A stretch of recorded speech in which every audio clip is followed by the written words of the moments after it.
जी जी शफात साहब आप सीधे बैठे। अच्छा गाड़ी वो सामने खड़ी है, वो फायरिंग भी सामने हुई है, इधर मैं बैठा हूँ। एसपी साहब भी आए हुए हैं, सब बच्चों मस्जिद अली अगर ये किरास से गाड़ी के लगे सब बच्चों मस्जिद अली पथों दर्शी है तुम्हारे से तो लगी है सन आसिफ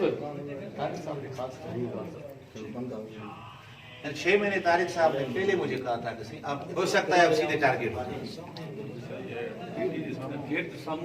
हाँ साम्हूं आहे न और हाणे जी गोलियूं लॻियूं न सिधियूं था ॾिसो तो दरवाजे खे लॻियूं आहिनि। अगरि ये तिरछियूं अचनि सिधियूं अचनि या मथां गाड़ी नंढी आहे न हे मथे सिधियूं अचनि त सिधो डायरेक्ट हिट कंदा असांखे।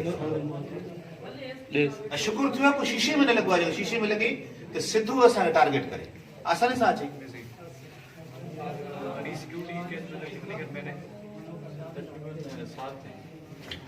हाँ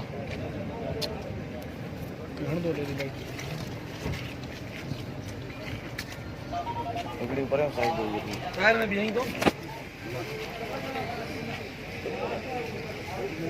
इतना ही